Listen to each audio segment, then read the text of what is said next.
Hey everyone, I'm down here, right at the bottom. Yep, that's right, I'm really small, but I'd like to make myself a lot bigger. So, you press the button mark enhance and make myself a hell of a lot bigger. Oh, well now I'm all pixelated. What happens when you make pictures that are too small in resolution much bigger? And unlike on a lot of TV shows where you can enhance a picture by simply pressing a button and then defeating all sorts of pixels, press it, it doesn't always work out that way. As a matter of fact, it never works out that way in reality. This episode is about resolution, what you can do with it, what you shouldn't do with it, and what sort of results you get. What resolution should you be working for print? What resolution should you be working for screen? And if you've got to change the size of the file, what are the consequences? Hope you enjoy this episode of Creative Suite TV. Get your resolutions right.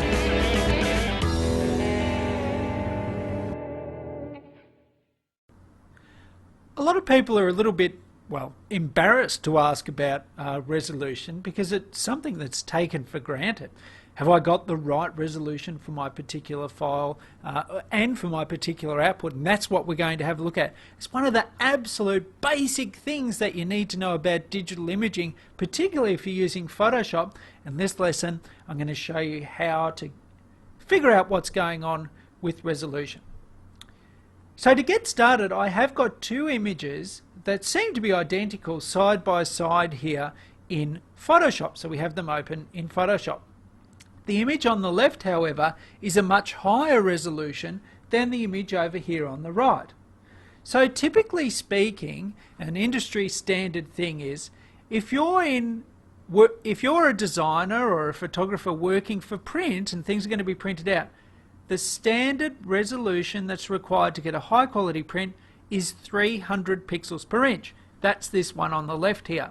If you're just working for on-screen purposes, kind of like what we're doing right now, then 72 pixels per inch is typically the industry standard for working for resolution. So if you're designing for a website or you're doing an on-screen presentation only, 72 pixels per inch is the way to go. How do you check what resolution your image is and how do you change it if required? Okay, let's start by having a look at the 300 pixels per inch resolution. The easiest way to check is to open the file in Photoshop, come up to the image menu at the top of the screen here, and then scroll down to image size. So once clicked on image size, this is where we can tell exactly what's going on with our file. Instantly look down here, resolution, 300 pixels per inch. That's great. This is a high resolution file. So what we can tell is that at this size, 16 centimeters by 25 centimeters, that we can print this out at a high resolution. Okay? Now if you don't work in metric, of course you can change this over to inches if you're working in inches or points or percent or whatever you like. In Australia we tend to work in millimeters and centimeters, so I'm going to leave that as it is. The pixel dimension at the top when you're talking about resolution for print really isn't relevant. We tend to focus on a physical size like in centimeters or inches and then the resolution down the bottom here. So typically this is great for a 16 centimeter by 25 centimeter print, pretty much in a magazine. That could go in a magazine or you could print it on your inkjet printer. Okay. Over on the right hand side, even though it looks the same resolution on screen, it's much less. This is 72 pixels per inch.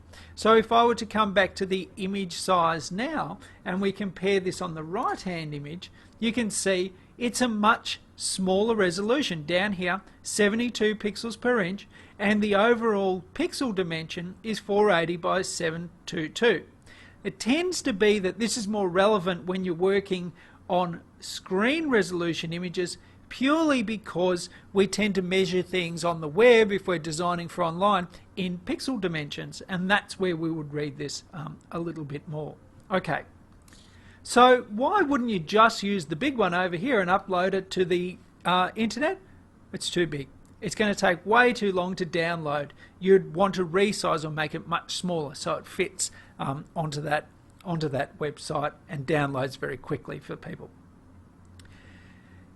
So, but this one looks fine, you might be wondering. The low resolution one looks fine. Why won't that print properly? Well, let's zoom in a little bit and have a good look. Now here's a little bit of a trick. I've got two images side by side. I just Command Space Bar and Shift, and I can zoom both of these images at the same time.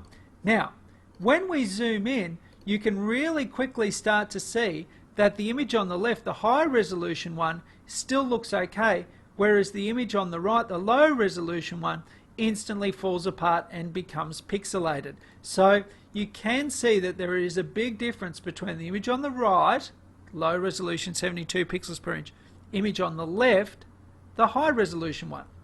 So let's focus on this one and resize it down to a screen size. Here's what you would do. Image, image size, and then come down here and we can simply change the resolution in this field. I can change that to 72. You can see the pixel dimensions changes back to being smaller. Now, if this isn't happening on yours, it's probably because you have resample image deactivated. Now, resample image means either throw away or include new pixels. That's what that means. So with that switched off, all we'll be doing is making a much physically larger file at a smaller resolution. It's just a scale thing, okay? So we need to turn that on, resample images on, and then we type in 72. It's going to throw away a lot of information and therefore make a much smaller file size. So we select here, type in 72, much smaller file size. Now if you are reducing the file size of something, you should always make sure that you choose bicubic sharper. It's best for reducing the size of an image and will make sure that it's nice and crisp and clear when you make that size adjustment. Now as for you nutters out there that have decided that it's okay to increase the size of a file or increase the resolution, in fact what you will get is a smooth soft image with not a lot of detail in it. So if I take this one over here on the right and we try and increase the resolution, so I go image resolution, we say resample image, and I type in 300, we're trying to make this bigger. We're trying to take a low resolution file and make it into a higher resolution file. And we change this to bicubic smoother, best for enlargement, and we press OK. Now as you can see, you don't end up with fantastic results. This is the original over here on the left, and this is the one we've just scaled up. Photoshop doesn't know how to invent that detail properly. It's not the same as having a higher resolution file. So if you're thinking of trying to make a big file out of a little one, yeah, you kind of can do it, but it doesn't look any good, and I'm not recommending it at all. Always start with the largest resolution file that you can and then work from there. Then you're going to get a much better result in all of those cases. So that's about resolution. Hopefully that gets you started with Photoshop on the right foot, because if you get that bit wrong, then the rest of the work that you do in Photoshop has all been for nothing. I don't think you're going to end up with lousy looking work. So hopefully you learned something there. Thanks for tuning in to Creative Suite TV, and we'll see you again next time.